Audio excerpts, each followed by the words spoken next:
Hello and welcome to I24 News Sports Magazine Weekend Edition with some of the best stories from the past 7 days. We begin in South Africa, where the trial of Oscar Pistorious is creating enormous interest, with the presence of cameras and the live TV broadcast just adding to the drama. Oribam with the story. South Africa is getting ready for its trial of the century. And like many high-profile murder cases, this one is about to become another media frenzy. A year after his arrest shook the country, Oscar Pistorius will face charges for the murder of his girlfriend, the 29-year-old model Riva Steenkamp. On Valentine's Day 2013, Steenkamp was found dead at Pistorius' home in Pretoria. Pistorius then claimed self-defense, saying he mistook Steenkamp for a burglar that intruded into his house. The sprint runner allegedly fired 4 shots into his closed bathroom door, killing his girlfriend, who was on the other side. The Paralympic multiple champion, nicknamed Blade Runner due to his prosthetic blades, was one of South Africa's favorite sons before the trial. Today, many of Pretoria's residents aren't supporting Pistorius and are concerned about whether his trial will be a fair one. I want to see if ever the law, does it goes by pity or does it judge by justice? Or is it judging people by their money or anything, if ever, because he's rich or whatever? In this country, if you have money, in terms of justice, you are above the law. You are given a special treatment. It's difficult not to compare Pistorius' case to the infamous O.J. Simpson case, another beloved athlete charged with murder on passion grounds. And like 20 years ago, the media coverage is bound to become a media circus. Just a week before the beginning of the trial, a High Court judge ruled that the murder case can be televised, with most parts of it being broadcast live, apart from the testimony of Pistorius himself. With the trial being a very sensitive issue, many see the decision as a defining moment in South Africa's history. It's a victory for open justice. We couldn't be happier. This is also something that, of course, is going to apply to other court cases in the future. He's a public figure, and because of that, he's a public figure for South Africa. So I think the whole country wants to know, and we have a right to know. With the limelight being focused on Pistorius, some might forget that he's not the only side involved in the case, as the Steenkamp family is seeking justice for Riva's death. This trial is not really about Oscar. It's also about the Riva Steenkamp family. They are the victims in this whole thing. They are the ones who lost a child. The North Gauteng High Court in Pretoria is about to be the center of a mass media extravaganza, as the Oscar Pistorius trial has all the ingredients of a juicy story, one that won't end until the final verdict. And with us in the studio to talk about the subject is I24 News reporter Merav Savir. Hi, Merav. Hi, Jonathan. Merav, we're a couple of days into this trial. Did we learn anything now that we didn't know from the past year since the incident happened? All the specifics and the details of what happened, we've known for the past year. We knew that he shot through the door thinking he was an intruder. We knew that witnesses heard screaming. But what we really got an insight to over these first couple of days is listening to the witnesses, really talk about it. And that changes your emotions when you hear about these blood-trembling screams that one of the witnesses, Michelle Berger, said she heard through the night. Another neighbor saying that she heard arguments earlier in the day. And these little details that could have a huge Oscar impact. Pistorius side. Yeah, and what we also saw is strategy. We saw that the way the defense is coming out and saying, she was shot in the head. How was she screaming after Michelle Berger said that she heard screaming echoed after the shots were fired. So we're getting a little more of those details of how the rest of the case and the rest of the trial may go. Another thing we're seeing is emotion. Now, another very interesting question is the fact that this trial, for the first time in South Africa, is televised. Many parts of it are actually seen on live TV. Is it really changing something now, or in today's world it's almost irrelevant? I would say that in today's world, it's almost irrelevant. Years ago, we mentioned the OJ case. In the OJ case, it would have been altering. All of a sudden, the entire world would have been tuning in. But in today's digital era, where you've got smartphones, you've got Twitter, you've got reporters who are updating you as it goes. Is out there as it happens. Sometimes before it happens. Before they're presuming what's going to happen next. But that's something we've gotten used to. And I wouldn't say that this 24-hour televised is altering for us.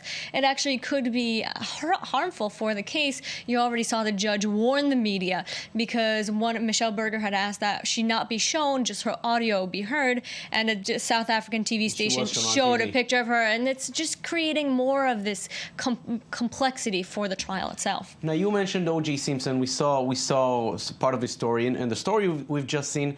He was eventually he walked away.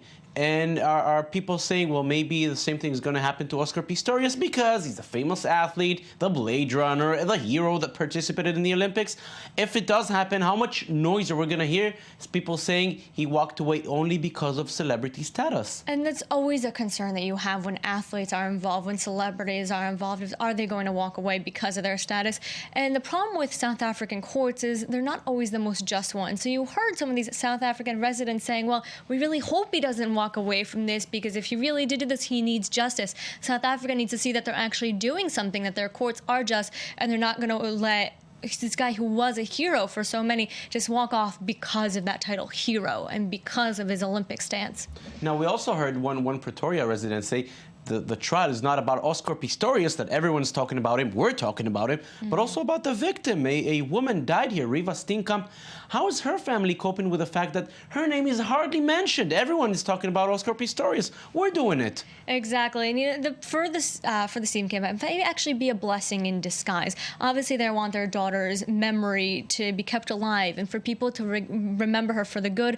But they can also sit in the shadows now, and the media is not hounding on them. Could you imagine being a grieving parent and the cameras are stuck in your face? It could be a really good thing for them. And also what we saw is now this campaign has reignited to end the violence against women. And that's probably the best thing. Obviously, nothing good can ever come of death, but it's the best thing for in her memory is to continue on with these protests to help women end violence against women. Now, one other thing, we said that a couple of times. Oscar Pistorius was, perhaps still is, a South African hero, but we have seen a lot of athletes worldwide, walk away with other things. But yet we saw with say, Tiger Woods that his, say, sexual behavior that did take a toll on him. If Oscar Pistorius does walk away, will the crowd still see him as the big hero he was, or will there always be a doubt? And what happened with Tiger is he was the first athlete to fall from grace and not really get back up.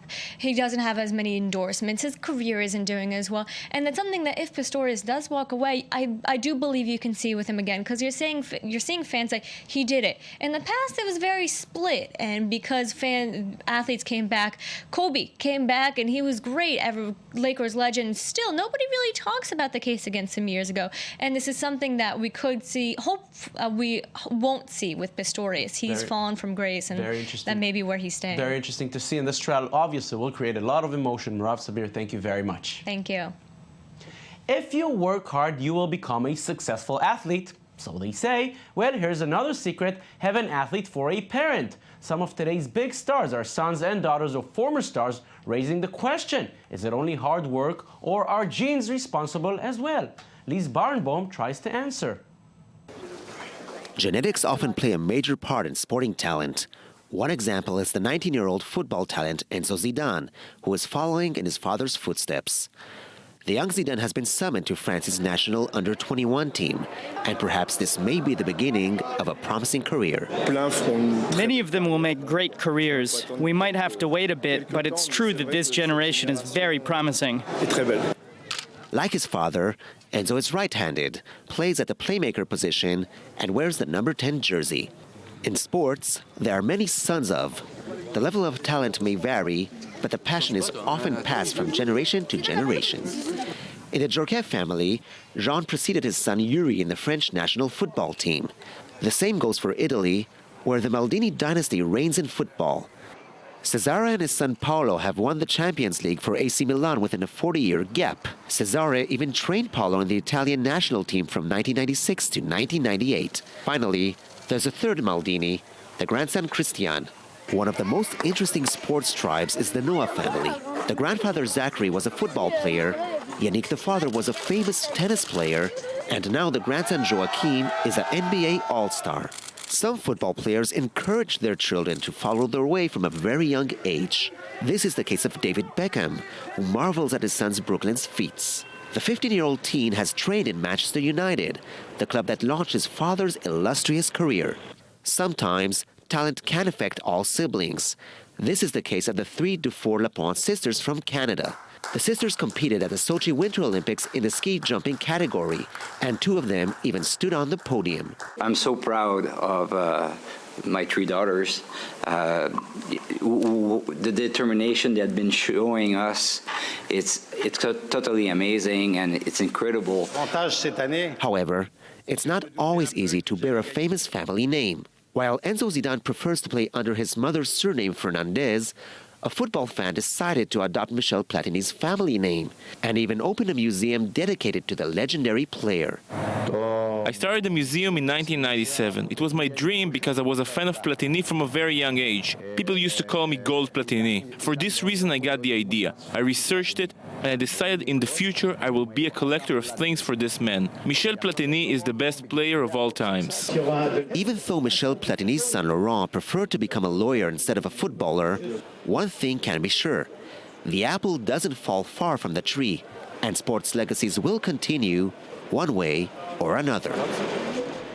Michelle Obama, the First Lady of the United States, is an advocate for a healthy lifestyle and a fighter for abolishing children's obesity. Her campaign for sporting activity, Let's Move, has gained popularity in the country, and she even successfully passed a law for labeling sugar products. Liz Barnbaum with the story. Michelle Obama does not hesitate to break a sweat for a just cause. 4 years ago, the first African-American First Lady of the United States launched an unprecedented initiative, the Let's Move campaign. The goal was to fight against the ongoing trend of childhood obesity. In a country where 1 out of 3 people are considered overweight, Michelle Obama has made this objective her top priority. Since the arrival of her husband at the White House, she has been encouraging parents and children to exercise and eat healthy foods. You as a parent and a consumer should be able to walk into a grocery store, pick an item off the shelf, and tell whether it's good for your family. Michelle Obama. If it's on late-night shows with Jimmy Fallon or daytime primetime with Ellen DeGeneres, the First Lady embarks on dance numbers and even does push-ups on live television. Thank you, Sarah. I do try to exercise every day. Really? Because I think exercise is ew. Exercise is not Michelle Obama doesn't appear only on talk shows, but also on classic children's shows like Sesame Street, where she advises young Americans to play sports. The First Lady will even star in her first acting role, defending extracurricular activities on NBC's successful sitcom Parks and Recreation. As a well-trained politician, Obama has no problem taking center stage in the Washington limelight. She opened an organic vegetable garden in the White House Gardens to promote non-processed foods and invited the NBA champion stars from the Miami Heat to play basketball in the Oval Office. LeBron James and company suited up for the occasion, eating apples as part of the First Lady's diet policy. Even the President of the United States himself helps his wife's campaign from time to time. In a Let's Move ad, Barack Obama and Vice President Joe Biden engage in some jogging in the White House hallways. You can win out there, but after a good workout, got to drink up. All right. Otherwise, we're going to be in trouble with Jill and Michelle. Just let Michelle know I did do this, all right? Same time next week? Same time next week. All right. After 4 years, the Let's Move campaign is starting to gain results.